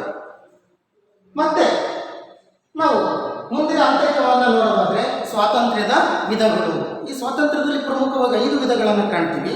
1 ನೈಸರ್ಗಿಕ ಸ್ವಾತಂತ್ರ್ಯ, 2 ನಾಗರಿಕ ಸ್ವಾತಂತ್ರ್ಯ, 3 ರಾಜಕೀಯ ಸ್ವಾತಂತ್ರ್ಯ, 4 ಆರ್ಥಿಕ ಸ್ವಾತಂತ್ರ್ಯ, 5 ರಾಷ್ಟ್ರೀಯ ಸ್ವಾತಂತ್ರ್ಯ ಎಂಬತಕ್ಕಂಥದ್ದು. ಈಗ ಅದನ್ನು ಒಂದೊಂದಾಗಿ ನಾವು ನೋಡ್ತಾ ಹೋಗೋದಾದರೆ ಮೊದಲಿಗೆ ನೈಸರ್ಗಿಕ ಸ್ವಾತಂತ್ರ್ಯ. ಇಲ್ಲಿ ತಿಳ್ಕೊಬೇಕಾಗಿರೋದಿಷ್ಟೇ. ನೈಸರ್ಗಿಕ ಸ್ವಾತಂತ್ರ್ಯ ಅಂದ್ರೇನು? ಈ ನೈಸರ್ಗಿಕ ಸ್ವಾತಂತ್ರ್ಯದಲ್ಲಿ ಮಾನವ ಹೇಗೆ ವರ್ತನೆ ಮಾಡ್ತಿದ್ದ? ನೈಸರ್ಗಿಕ ಸ್ವಾತಂತ್ರ್ಯ ಸ್ವಾತಂತ್ರ್ಯ ಯಾವಾಗ ಅಸ್ತಿತ್ವದಲ್ಲಿತ್ತು, ಅದು ಯಾವಾಗ ಕೊನೆಗೊಂಡಿತ್ತು, ಇದನ್ನು ನಿಮ್ಮ ಮೈಂಡ್ ತೊಳ್ಕೊಬಿಟ್ರೆ ಈ ನೈಸರ್ಗಿಕ ಸ್ವಾತಂತ್ರ್ಯ ಎಂದರೆ ಏನೆಂಬುದನ್ನು ವಿವರಣೆ ಬರಲಿಕ್ಕೆ ಬಹಳ ಸರಳ ಅನುಕೂಲವಾಗ್ತದೆ. ನೈಸರ್ಗಿಕ ಸ್ವಾತಂತ್ರ್ಯ ಎಂದರೆ ಯಾವ ವಿಧವಾದ ನಿರ್ಬಂಧಗಳು ಇಲ್ಲದೆ ವ್ಯಕ್ತಿ ತನಗಿಷ್ಟ ಬಂದಂತೆ ವರ್ತಿಸುವುದೇ ನೈಸರ್ಗಿಕ ಸ್ವಾತಂತ್ರ್ಯ. ಯಾವ ವಿಧವಾದ ನಿರ್ಬಂಧಗಳು ಇಲ್ಲದೆ ವ್ಯಕ್ತಿ ತನಗೆ ಇಷ್ಟ ಬಂದಂತೆ ವರ್ತಿಸುವುದೇ ನೈಸರ್ಗಿಕ ಸ್ವಾತಂತ್ರ್ಯ ಎಂಬತಕ್ಕಂಥದ್ದು. ಇದನ್ನ ಅನಿರ್ಬಂಧಿತ ಸ್ವಾತಂತ್ರ್ಯ ಅಂತಲೂ ಕೂಡ ಕರೆಯಲಾಗ್ತದೆ. ಅಂದರೆ ಯಾವುದೇ ನಿರ್ಬಂಧಗಳಿರೋದಿಲ್ಲ, ವ್ಯಕ್ತಿ ತನ್ನ ಮನಸ್ಸಿಗೆ ಹೇಗೆ ಬರುತ್ತೆ, ತನಗೆ ಸರಿಕಂಡ ಹಾಗೆ, ತನಗೆ ತೋಚಿದ ಹಾಗೆ ಆ ವರ್ತಿಸುವುದನ್ನೇ ನಾವು ನೈಸರ್ಗಿಕ ಸ್ವಾತಂತ್ರ್ಯ. ಹಾಗಾದರೆ ಇದು ಯಾವ ಕಾಲದಲ್ಲಿತ್ತು ಅನ್ನೋದನ್ನು ನೋಡಲಿಕ್ಕೆ ಹೊರಟ್ರೆ, ಇದು ಸಮಾಜ ಮತ್ತು ರಾಜ್ಯ ಪೂರ್ವದಲ್ಲಿತ್ತು. ಅಂದರೆ ವ್ಯವಸ್ಥಿತವಾದಂಥ ಸಮಾಜ ಅಸ್ತಿತ್ವಕ್ಕೆ ಬರೋದಕ್ಕಿಂತ ಮುಂಚೆ ಇತ್ತು, ವ್ಯವಸ್ಥಿತವಾದ ರಾಜ್ಯ ಎಂಬತಕ್ಕಂಥದ್ದು ಅಸ್ತಿತ್ವಕ್ಕೆ ಬರುವುದಕ್ಕಿಂತ ಮುಂಚೆ ಇತ್ತು ಎಂಬತಕ್ಕಂಥದ್ದು. ಆದರೆ ಯಾವಾಗ ವ್ಯವಸ್ಥಿತವಾದಂಥ ಸಮಾಜ ಮತ್ತು ರಾಜ್ಯ ಎಂಬತಕ್ಕಂಥದ್ದು ಅಸ್ತಿತ್ವಕ್ಕೆ ಬಂತು, ಆ ನಂತರದಲ್ಲಿ ಈ ನೈಸರ್ಗಿಕ ಸ್ವಾತಂತ್ರ್ಯ ಕೊನೆಗೊಳ್ಳುತ್ತದೆ ಎಂಬತಕ್ಕಂಥದ್ದು. ಆನಂತರ ವ್ಯಕ್ತಿಗಳ ಮೇಲೆ ಸಾಕಷ್ಟು ನಿರ್ಬಂಧಗಳನ್ನು, ನಿಯಂತ್ರಣಗಳನ್ನು ರಾಜ್ಯವು ವಿಧಿಸಿದೆ ಎಂಬತಕ್ಕಂಥದ್ದು. ಹಾಗಾಗಿ ನಮ್ಮ ಪ್ರಸಿದ್ಧ ರಾಜಕೀಯ ಚಿಂತಕನಾದಂಥ ರೂಸ್ ಅವರು ಒಂದು ಹೇಳಿಕೆಯನ್ನು ಕೊಡ್ತಾರೆ. ಏನಪ್ಪ ಆ ಹೇಳಿಕೆ ಅಂತಂದರೆ, ಮಾನವ ಸ್ವತಂತ್ರವಾಗಿ ಹುಟ್ಟಿದರೂ ಎಲ್ಲೆಲ್ಲಿಯೂ ಸಂಕೋಲೆಯಲ್ಲಿರುವನು ಎಂಬತಕ್ಕಂಥದ್ದು. ಹುಡುವಾಗ ಸ್ವತಂತ್ರವಾಗಿ ಹುಡ್ತಾನೆ, ಆನಂತರ ಅವನು ಬೆಳೀತಾ ಬೆಳೀತಾ ಬೆಳೀತಾ ಆತನಿಗೆ ರಾಜ್ಯದ ಕಾನೂನುಗಳು, ರಾಜ್ಯದ ನಿಯಮಗಳು ಅನ್ವಯಿಸ್ತವೆ ಎಂಬತಕ್ಕಂಥದ್ದು. ವಿದ್ಯಾರ್ಥಿಗಳೇ, ಈ ರೂಸ್ ಅವರ ಹೇಳಿಕೆ ಇದೆಯಲ್ಲ, ಈ ರೀತಿಯ ಹೇಳಿಕೆಗಳನ್ನು ನೀವು ಒಂದು ಕಡೆ ನೋಟ್ ಮಾಡ್ಕೊಳ್ತಾ ಹೋದರೆ ನೀವು ಮುಂದೊಂದು ದಿನ ನೀವು ಮಾಸ್ಟರ್ ಡಿಗ್ರಿಯನ್ನು ಮುಗಿಸಿ ಮತ್ತು CET ಎಕ್ಸಾಮ್ಗೋ ಅಥವಾ ನೆಟ್ ಎಕ್ಸಾಮ್ಗೋ ಅಥವಾ KSET ಎಕ್ಸಾಮ್ಗೋ ನೀವು ಬರೆದಂಥ ಸಂದರ್ಭದಲ್ಲಿ ಈ ರೀತಿಯ ಹೇಳಿಕೆಗಳ ಪ್ರಶ್ನೆಗಳನ್ನು ಕೇಳ್ತಾರೆ. ಉದಾಹರಣೆಗೆ, ಮಾನವ ಸ್ವತಂತ್ರವಾಗಿ ಹುಟ್ಟಿದರೂ ಎಲ್ಲೆಲ್ಲಿಯೂ ಸಂಕೋಲೆಯಲ್ಲಿರುವನು, ಇದು ಯಾರ ಹೇಳಿಕೆ ಅಂತ ಹೇಳ್ಬಿಟ್ಟು 4 ಥಿಂಕರ್ಸ್ ಕೊಡ್ತಾರೆ. Laski, Rousseau, Bentham, Thomas. ನೀವು ಸರಳಾಗಿ ಈಗಿನಿಂದ ಅದನ್ನು ಮೈಂಡಲ್ಲಿ ಇಟ್ಕೊಂಡಿದ್ರೆ ಅದನ್ನು ಫೇಸ್ ಮಾಡಲಿಕ್ಕೆ ಅನುಕೂಲ ಆಗ್ತದೆ. ಇದು ವಿದ್ಯಾರ್ಥಿಗಳು, ಈ ನೈಸರ್ಗಿಕ ಏನು ಸ್ವಾತಂತ್ರ್ಯ ಇದೆ, ಆ ನೈಸರ್ಗಿಕ ಸ್ವಾತಂತ್ರ್ಯ ಮಾನವನಿಗೆ ಕೆಲವೊಂದು ಅಗತ್ಯವಾಗಿದೆ. ಅವುಗಳ ಮೇಲೆ ರಾಜ್ಯ ನಿಯಂತ್ರಣ ಮಾಡಲು ಸಾಧ್ಯವಿಲ್ಲ. ಅಂತಹ ನೈಸರ್ಗಿಕ ಸ್ವಾತಂತ್ರ್ಯಗಳು ಅಂತಂದರೆ ಜೀವಿಸುವ ಸ್ವಾತಂತ್ರ್ಯ, ಹಾಗೆ ಆಸ್ತಿ ಹೊಂದುವ ಸ್ವಾತಂತ್ರ್ಯ, ಹಾಗೂ ಸ್ವಾತಂತ್ರ್ಯದ ಹಕ್ಕುಗಳು ಎಂಬತಕ್ಕಂಥದ್ದು. ಇದು ನೈಸರ್ಗಿಕ ಸ್ವಾತಂತ್ರ್ಯ. ಮತ್ತೊಂದು ವಿಧವನ್ನು ನಾವು ನೋಡೋದಾದರೆ ನಾಗರಿಕ ಸ್ವಾತಂತ್ರ್ಯ. ಸಮಾಜ ಮತ್ತು ರಾಜ್ಯ ಅಸ್ತಿತ್ವಕ್ಕೆ ಬಂದ ನಂತರ ವ್ಯಕ್ತಿಯು ಅನುಭವಿಸುತ್ತಿರುವ ಸ್ವಾತಂತ್ರ್ಯವೇ ನಾಗರಿಕ ಸ್ವಾತಂತ್ರ್ಯವಾಗಿದೆ ಎಂಬತಕ್ಕಂಥದ್ದು. ಅಂದರೆ ವ್ಯಕ್ತಿ, ರಾಜ್ಯ ಮತ್ತು ಸಮಾಜ ಯಾವಾಗ ಅಸ್ತಿತ್ವಕ್ಕೆ ಬರುತ್ತೋ ಆ ನಂತರ ದಿನದಲ್ಲಿ ಏನು ಅನುಭವಿಸ್ತಾ ಇದ್ದ ನಾವು ಸ್ವಾತಂತ್ರ್ಯವನ್ನು, ಅದನ್ನು ನಾವು ಈ ನಾಗರಿಕ ಸ್ವಾತಂತ್ರ್ಯ ಅಂತೇಳಿ ಕರಿತೀವಿ. ವಿದ್ಯಾರ್ಥಿಗಳೇ, ನೀವು ಮೊದಲನೇ ಚಾಪ್ಟರಲ್ಲಿ ಓದಿದ್ದೀರಿ ಮಾನವ ಒಬ್ಬ ಸಮಾಜ ಜೀವಿ ಅನ್ನೋದನ್ನು. ಯಾರು ಹೇಳಿಕೆ ಕೊಟ್ಟಿದ್ದಾರೆ ಇದನ್ನು? ನಮ್ಮ ರಾಜ್ಯಶಾಸ್ತ್ರದ ಪಿತಾಮಹನಾದಂಥ ಅರಿಸ್ಟಾಟಲ್. ಮಾನವ ಒಬ್ಬ ಸಮಾಜ ಜೀವಿ, ಏಕೆಂದರೆ ಆತ ಒಬ್ಬಂಟಿಯಾಗಿ ಜೀವನವನ್ನು ನಡೆಸಲು ಸಾಧ್ಯವಿಲ್ಲ. ಕಾರಣವಾದರೂ ಇಷ್ಟೇ, ಆತ ತನ್ನೆಲ್ಲ ಅವಶ್ಯಕತೆಗಳನ್ನು ಪೂರೈಸಿಕೊಳ್ಳಲು ತನ್ನೊಬ್ಬನಿಂದಲೇ ಸಾಧ್ಯವಿಲ್ಲ. ಆ ಸಂದರ್ಭದಲ್ಲಿ ಸಮಾಜದ ಇತರರ ಜೊತೆ ವ್ಯವಹರಿಸಬೇಕಾಗ್ತದೆ. ವ್ಯವಹರಿಸುವಂಥ ಸಂದರ್ಭದಲ್ಲಿ ಹಲವಾರು ಸಮಯದಲ್ಲಿ ಪ್ರಜೆಗಳ ನಡುವೆ, ಪೌರರ ನಡುವೆ ಘರ್ಷಣೆಗಳು, ವಿವಾದಗಳು ಉಂಟಾಗತಕ್ಕಂಥದ್ದನ್ನು ನಾವು ಕಾಣ್ಬೋದು. ಅದನ್ನು ತಡೆಗಟ್ಟುವ ನಿಟ್ಟಿನಲ್ಲಿ ರಾಜ್ಯವು ಕೆಲವೊಂದು ನಿಯಮಗಳನ್ನು, ಚೌಕಟ್ಟನ್ನು ಹಾಕುತ್ತದೆ ಎಂಬತಕ್ಕಂಥದ್ದು. ಹಾಗಾಗಿ ವ್ಯಕ್ತಿಯು ತನ್ನ ವ್ಯಕ್ತಿತ್ವವನ್ನು ರೂಪಿಸಿಕೊಳ್ಳುವಾಗ ರಾಜ್ಯದ ನಿಯಮಗಳಿಗೆ ಅನುಗುಣವಾಗಿ ತನ್ನ ವ್ಯಕ್ತಿತ್ವವನ್ನು ರೂಪಿಸಿಕೊಳ್ಳಬೇಕಾಗ್ತದೆ ಎಂಬತಕ್ಕಂಥದ್ದು. ಈ ನಾಗರಿಕ ಸ್ವಾತಂತ್ರ್ಯವು ನ್ಯಾಯಾಲಯದಿಂದ ರಕ್ಷಿಸಲ್ಪಡುತ್ತದೆ ಎಂಬತಕ್ಕಂಥದ್ದು. ಹಾಗಾಗಿ ಪ್ರತಿಯೊಬ್ಬ ವ್ಯಕ್ತಿಯೂ ಕೂಡ ಈ ನಾಗರಿಕ ಸ್ವಾತಂತ್ರ್ಯವನ್ನು ಅನುಭವಿಸುವಾಗ ಕಾನೂನಿನ ಪರಿಮಿತಿಯಲ್ಲೇ ಅದನ್ನು ಅನುಭವಿಸಬೇಕಾಗ್ತದೆ ಎಂಬತಕ್ಕಂಥದ್ದು. ಅಂತಹ ನಾಗರಿಕ ಸ್ವಾತಂತ್ರ್ಯಗಳು ಯಾವ್ಯಾವು ಅನ್ನೋದನ್ನು ನಾವು ನೋಡಲಿಕ್ಕೆ ಹೊರಟ್ರೆ, ಜೀವಿಸುವ ಸ್ವಾತಂತ್ರ್ಯ, ವಾಕ್ ಮತ್ತು ಅಭಿವ್ಯಕ್ತಿ ಸ್ವಾತಂತ್ರ್ಯ, ಶಿಕ್ಷಣದ ಸ್ವಾತಂತ್ರ್ಯ, ಧಾರ್ಮಿಕ ಸ್ವಾತಂತ್ರ್ಯ, ಹಾಗೆ ಸಂಘ ಸಂಸ್ಥೆಗಳನ್ನು ಸ್ಥಾಪಿಸಿಕೊಳ್ಳುವಂತಹ ಸ್ವಾತಂತ್ರ್ಯ. ಇದು ಸ್ವಾತಂತ್ರ್ಯದ 2ನೇ ವಿಧ. ನಾವು 3ನೇ ವಿಧವನ್ನು ನೋಡೋದಾದರೆ ರಾಜಕೀಯ ಸ್ವಾತಂತ್ರ್ಯ. ಇಲ್ಲಿ ಇಷ್ಟೇ, ರಾಜಕೀಯ ಸ್ವಾತಂತ್ರ್ಯ ಅಂದ್ರೇನು? ರಾಜಕೀಯ ಸ್ವಾತಂತ್ರ್ಯ ಯಾವ ವ್ಯವಸ್ಥೆಯಲ್ಲಿ ಒಂದು ಭದ್ರ ಬುನಾದಿಯಾಗಿದೆ. ಆ ರಾಜಕೀಯ ಸ್ವಾತಂತ್ರ್ಯವನ್ನು ಬಳಸಿಕೊಂಡು ವ್ಯಕ್ತಿ ಹೇಗೆ ತನ್ನ ರಾಜಕೀಯ ಅಧಿಕಾರವನ್ನು ಚಲಾಯಿಸ್ತಾನೆ ಅಷ್ಟು ತಿಳ್ಕೊಂಡ್ರೆ ಇದಕ್ಕೆ ವಿವರಣೆಯನ್ನು ಬರೀಲಿಕ್ಕೆ ಸುಲಭವಾಗ್ತದೆ. ನಾವು ಮೊದಲಿಗೆ ರಾಜಕೀಯ ಸ್ವಾತಂತ್ರ್ಯ ಅಂದರೆ ಏನು ನೋಡೋದಾದರೆ, ರಾಜ್ಯಾಡಳಿತದಲ್ಲಿ ಭಾಗವಹಿಸಲು ಪ್ರತಿಯೊಬ್ಬರಿಗೂ ಇರುವಂಥ ಸಮಾನ ಅವಕಾಶವೇ ರಾಜಕೀಯ ಸ್ವಾತಂತ್ರ್ಯ. ಅಂದರೆ ರಾಜ್ಯಾಡಳಿತದಲ್ಲಿ ಭಾಗವಹಿಸಲಿಕ್ಕೆ ಪ್ರತಿಯೊಬ್ಬರಿಗೂ ಸಮಾನ ಅವಕಾಶ, ಯಾವುದೇ ಅಂಶದ ಆಧಾರದ ಮೇಲೆ ತಾರತಮ್ಯವನ್ನು ಮಾಡುವಾಗಿಲ್ಲ, ಎಲ್ಲರಿಗೂ ಸಮಾನ ಅವಕಾಶಗಳನ್ನು ಕೊಟ್ಟಿರ್ತದಲ್ಲ, ಅದನ್ನೇ ನಾವು ಯಾವ ಸ್ವಾತಂತ್ರ್ಯ ಅಂತ ಹೇಳಿ ಕರಿತೀವಿ? ರಾಜಕೀಯ ಸ್ವಾತಂತ್ರ್ಯ ಅಂತೇಳಿ ಕರಿತೀವಿ. ಈ ರಾಜಕೀಯ ಸ್ವಾತಂತ್ರ್ಯವು ಪ್ರಜಾಪ್ರಭುತ್ವದ ಜೀವನಾಡಿಯಾಗಿದೆ. ಯಾಕೆಂತಂದರೆ ಪ್ರಜಾಪ್ರಭುತ್ವದಲ್ಲಿ ನಿಗದಿತ ಅವಧಿಗೊಮ್ಮೆ ಚುನಾವಣೆಗಳು ಜರುಗುತ್ತವೆ. ಆ ಚುನಾವಣೆಗಳಲ್ಲಿ ಪ್ರಜೆಗಳು ಭಾಗವಹಿಸುವ ಮುಖಾಂತರ ತಮಗಿಷ್ಟ ಬಂದ ಸರ್ಕಾರವನ್ನು ಅಧಿಕಾರಕ್ಕೆ ತರ್ತಾರೆ, ಹಾಗೆಯೇ ಆ ಸರ್ಕಾರವನ್ನು ಕೂಡ ನಿಯಂತ್ರಣ ಮಾಡ್ತಾರೆ ಎಂಬತಕ್ಕಂಥದ್ದು.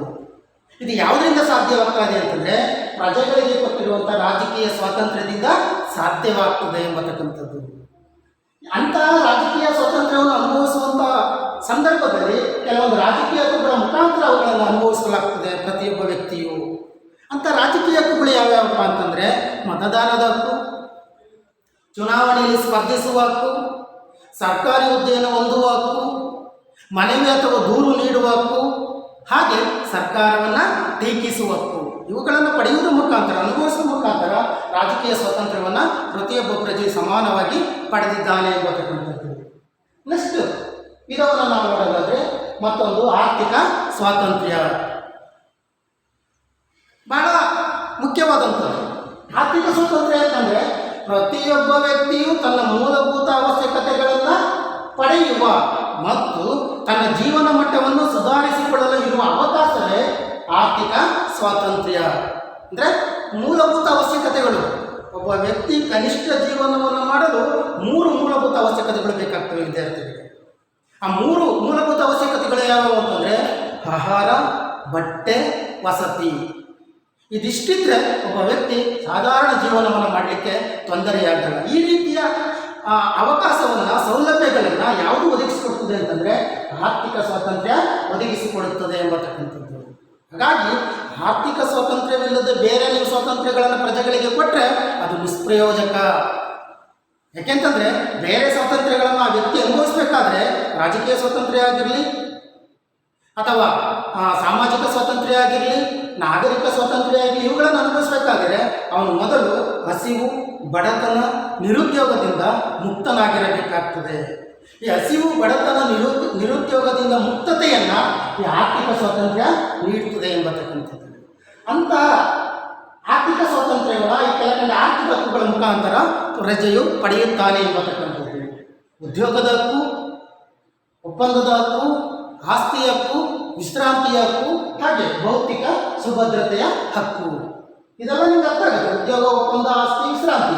ಭೌತಿಕ ಸುಭದ್ರತೆಯ ಹಕ್ಕು ಅಂತಂದರೆ ವ್ಯಕ್ತಿ ವೃದ್ಧಾಪ್ಯ ವೇತನದಲ್ಲಿ ಅವನು ಹೇಗೆ ಅವನು ದುಡಿಲಿಕ್ಕೆ ಸಾಧ್ಯವಾಗ್ತದೆ? ಸಾಧ್ಯವಾಗಲ್ಲ. ಹಾಗಾಗಿ ಅವನಿಗೆ ವೃದ್ಧಾಪ್ಯ ವೇತನ ಕೊಡುವಂಥದ್ದು, ಅಂಗವಿಕಲರಿಗೆ ವೇತನವನ್ನು, ಮಾಸಿಕ ವೇತನವನ್ನು ಕೊಡುವಂಥದ್ದು, ಈ ರೀತಿ ಕೊಡುವ ಮುಖಾಂತರ ಅವರನ್ನು ಕೂಡ ನಾವು ನೋಡಿಕೊಳ್ಳುವಂಥ ಕೆಲಸವನ್ನು ರಾಜ್ಯ ಮಾಡಬೇಕಾಗ್ತದೆ. ಹೀಗೆ ಈ ಆರ್ಥಿಕ ಸ್ವಾತಂತ್ರ್ಯವನ್ನು ನಾವು ಕಾಣಬಹುದು. ಇನ್ನು ಕೊನೆಯ ವಿಧ ಅಂತಂದರೆ ರಾಷ್ಟ್ರೀಯ ಸ್ವಾತಂತ್ರ್ಯ. ಒಂದು ರಾಷ್ಟ್ರವು ಆಂತರಿಕವಾಗಿ ಸ್ವತಂತ್ರವಾಗಿದ್ದು ಪರರಾಷ್ಟ್ರಗಳ ಅಧೀನದಲ್ಲಿ ಇರದಿದ್ದರೆ ಅದನ್ನು ನಾವು ರಾಷ್ಟ್ರೀಯ ಸ್ವಾತಂತ್ರ್ಯ ಅಂತೇಳಿ ಕರೆಯುತ್ತೇವೆ ಎಂಬತಕ್ಕಂಥದ್ದು. ಅಂದರೆ ಒಂದು ರಾಷ್ಟ್ರವು ಆಂತರಿಕವಾಗಿ ಸ್ವತಂತ್ರವಾಗಿದ್ದು ಪರರಾಷ್ಟ್ರದ ಅಧೀನದಲ್ಲಿ ಇರದಿದ್ದರೆ ಅದನ್ನು ನಾವು ರಾಷ್ಟ್ರೀಯ ಸ್ವಾತಂತ್ರ್ಯ ಅಂತ ಹೇಳಿ ಕರಿತೀವಿ. ಒಬ್ಬ ವ್ಯಕ್ತಿಗೆ ಹೇಗೆ ಸ್ವಾತಂತ್ರ್ಯವು ಮುಖ್ಯವಾಗಿದೆಯೋ ಅದೇ ರೀತಿ ಒಂದು ರಾಷ್ಟ್ರಕ್ಕೆ ಒಬ್ಬ ವ್ಯಕ್ತಿಗೆ ಹೇಗೆ ಸ್ವಾತಂತ್ರ್ಯವು ಅವಶ್ಯಕವಾಗಿದೆಯೋ ಹಾಗೆ ಒಂದು ರಾಷ್ಟ್ರಕ್ಕೂ ಕೂಡ ಸ್ವಾತಂತ್ರ್ಯ ಅವಶ್ಯಕವಾಗಿದೆ ಎಂಬತಕ್ಕಂಥದ್ದು. ರಾಷ್ಟ್ರೀಯ ಸ್ವಾತಂತ್ರ್ಯವು ಒಂದು ರಾಷ್ಟ್ರಕ್ಕೆ ಪರಮಾಧಿಕಾರವನ್ನು ಕೊಡುತ್ತದೆ. ಅದು ಆಂತರಿಕ ಪರಮಾಧಿಕಾರ ಆಗಿರುವಂಥ ಬಾಹ್ಯ ಪರಮಾಧಿಕಾರವನ್ನು ಕೊಡುವಂಥದ್ದನ್ನು ನಾವು ಕಾಣ್ಬೋದು.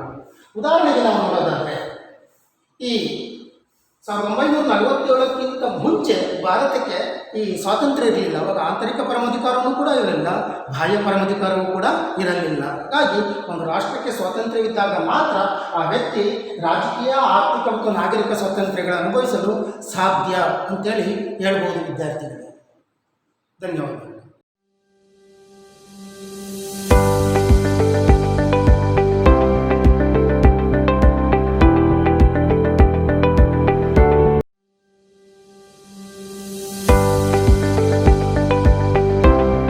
Let us pass on the kinds of liberty. Here we have to understand how many kinds are there in the concept liberty. Yes, there are different kinds: natural liberty, civil liberty, economic liberty, political liberty, finally national liberty. Dear students, let us pass on in detail regarding these types. Yes, when you come across natural liberty, man in the state of nature was completely free. He was completely free. There was no state hindrances at all with time. He is in pre-civil society. There were no restraints on his actions and behavior. The emergence of society and the state, the natural liberty was curtailed and several restraints were imposed by the state. See, emergence of society and state has been stopped the natural liberty. Yes, the natural liberty is supported by our political philosopher Rousseau by saying man was born free, but everywhere he is in chain. Yes, man was born free, but because of what we call society and the state, he is everywhere in chain. It denotes what is natural liberty. Let us pass on civil liberty. Yes, the civil liberty has been emerged after the curtailment of natural liberty. See, civil liberty consists of certain rights and privileges created and protected by the state. Yes, state has been what we call created some rights. Civil liberty can be opposed to natural liberty. Civil liberty is enjoyed by individuals in the form of civil rights.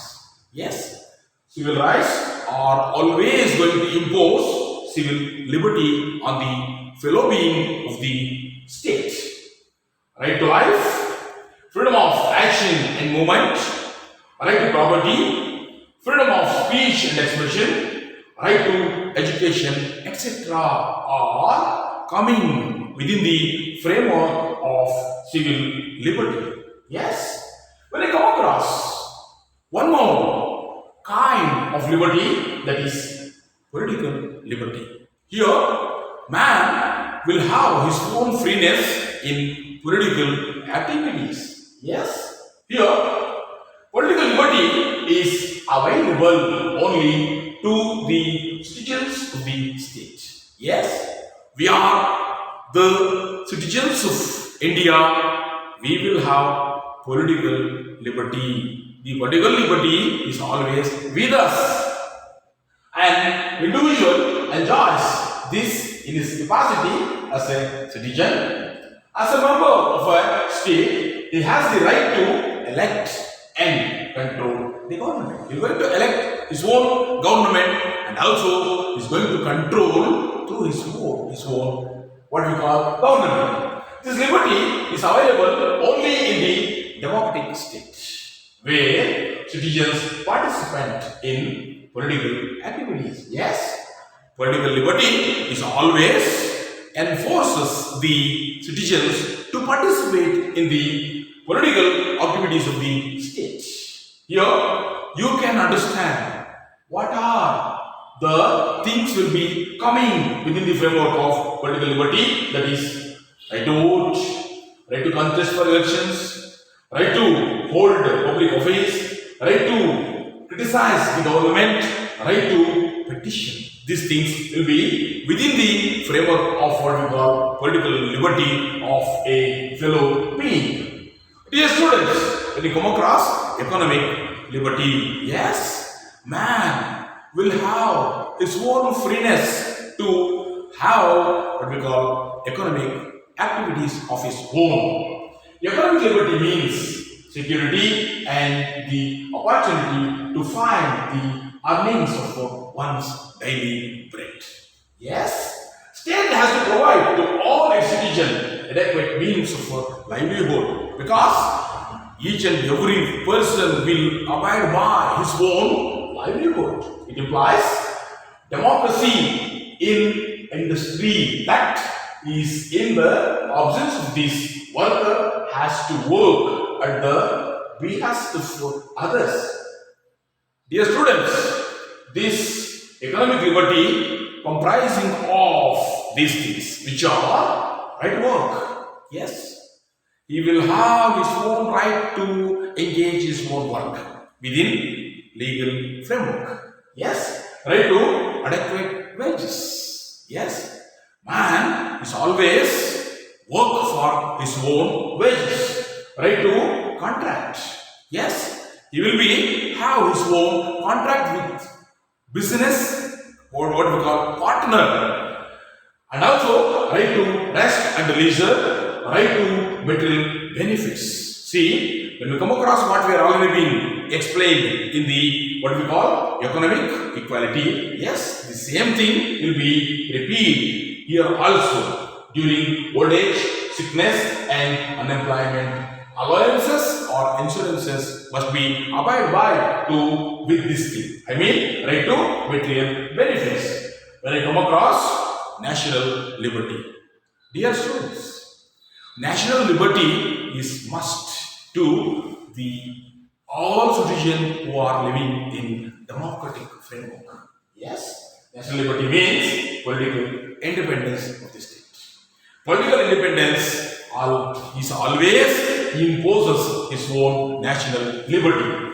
All other kinds of liberties depends upon national liberty. If a country is under control of some foreign power, it cannot grant other liberties to its own people. That's why national liberty will be based on the rest of the liberties of the nation. For example, see, before 1947, India didn't have its own national liberty because it was under the rule of British. Dear students, here when we come into conclusion towards the kinds of liberty, liberty occupied important place in democratic government.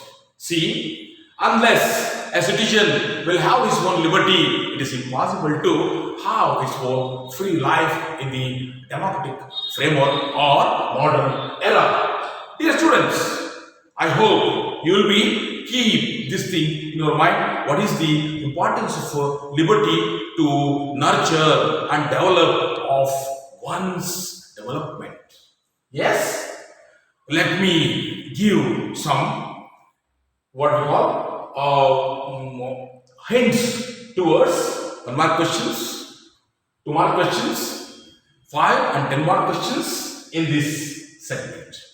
Here, you are already understand what is liberty, its kinds, its meaning, its importance in the democracy. You will be able to give the answer to these questions. I hope when you come across 1 mark questions may arise like this. They may ask the question, what is liberty? You will have the simple answer. The man's freedom, with man's freedom, we are going to give the answer, which is the root word of the liberty. What I have already stated, it is the libo from Latin word, which revolution upheld the ideals of liberty, equality, and fraternity? Very simple. You are going to say that is French Revolution. When you come across 2 more questions, you will be able to give your own answer towards these questions. 1 word or 2 words or 2 sentences. What is the meaning of liberty? You will be able to elucidate the answer what you are being given in the 1 mark question. When you come across what is the political liberty, you are going to give the meaning of political liberty, what you are already aware. Mention any 2 economic liberties. Yes, I am already being given a list of what is economic liberty. When you come across 5 and 10 mark questions, yes, what are the kinds of liberty? You are going to give the explanation towards what those 5 kinds in the liberty: natural, political, economical, civil, national. You are going to give some simple explanation regarding these kinds. When you come across 10 mark questions, yes, probably explain the meaning and kinds of liberty. You are going to give your own what we call explanation from its meaning to conclusion, what you are aware regarding the liberty. Dear students, when you come across what do we call the liberty will have its own what we call a capacity and power within the democratic framework by studying this segment. Thank you.